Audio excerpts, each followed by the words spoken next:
Coucou les amis, aujourd'hui je réponds au courrier d'une abonnée qui m'expliquait qu'elle souhaite rompre avec son partenaire, mais qu'elle a peur, et donc ces peurs la retiennent et elle n'arrive pas à sauter le pas pour le moment.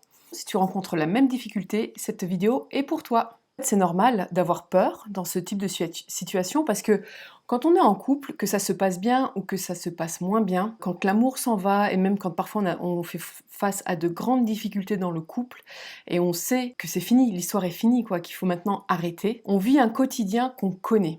Et la zone de connu, c'est aussi parfois ce qu'on appelle la zone de confort. Mais la zone de confort est assez mal nommée parce que des fois la zone de confort n'est pas confortable, c'est juste une zone de connu. Du fait de connaître ça, ça rassure notre ego. Et notre ego, dès qu'on veut faire du changement et qu'on avance donc vers l'inconnu, forcément, le changement c'est toujours avancer vers l'inconnu, ça l'ego déteste parce que l'ego a peur de mourir et de souffrir. Donc l'ego va tout mettre en place pour nous empêcher de souffrir et peut-être même de mourir. En fait, il assure surtout sa survie à lui, mais aussi la nôtre au passage. Donc on peut le remercier pour ça. Et donc notre ego, lui, va freiner des quatre fers pour nous éviter d'avancer. Et il tire la sonnette d'alarme, en fait, en nous inventant des peurs et des excuses plus ou moins bidons. D'ailleurs, la plupart, elles sont quand même assez bidons. Tu ne retrouveras jamais personne, tu vas finir seul, tu vas mourir seul, ou tu ne vas pas réussir à subvenir à tes besoins toute seule. Quand il y a des enfants, c'est pas facile non plus.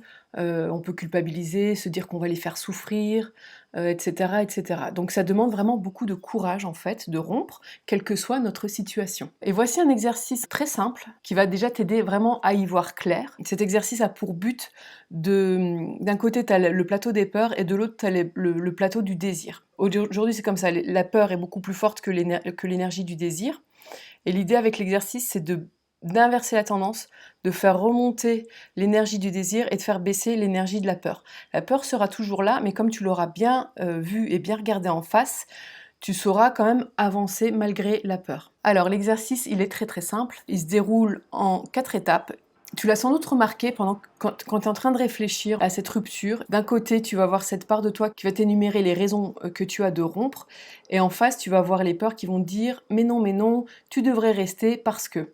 Et donc l'ego et les peurs qui vont te dicter toutes les raisons de rester. Donc déjà, pour donner du poids à ces raisons que tu as de rompre aujourd'hui, moi ce que je t'invite à faire, c'est de les écrire. Tu passes le temps qu'il te faut pour les énumérer, déjà de te remettre au clair avec tout ça, parce que vraiment, il y a les peurs qui viennent déjà embrouiller déjà simplement cette réflexion-là. Et une fois que tu as fait cette liste, la deuxième étape, ça va être de te demander qu'est-ce qui me fait peur dans le fait de rompre. Et là, tu écris, pareil, toutes les raisons qui te viennent. Tu écris.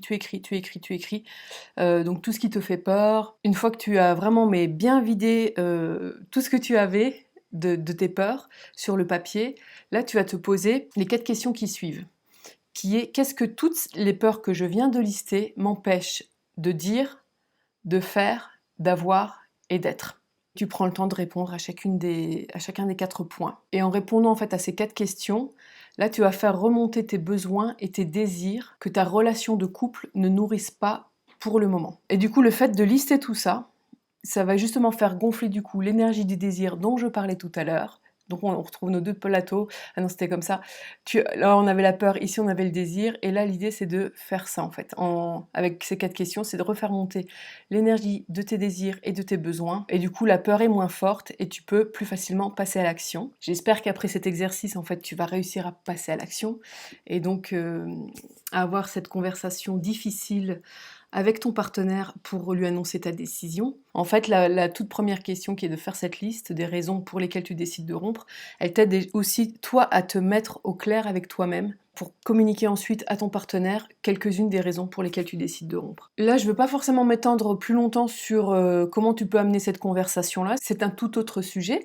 Ceci étant, si ce sujet t'intéresse, dis-le moi en commentaire, et je ferai une vidéo à ce sujet-là aussi, comment annoncer une rupture, parce que c'est vraiment pas facile de l'annoncer en étant déjà au clair avec soi-même, calme avec notre décision, parce que pendant qu'on annonce la rupture, il peut y avoir les peurs qui ressurgissent.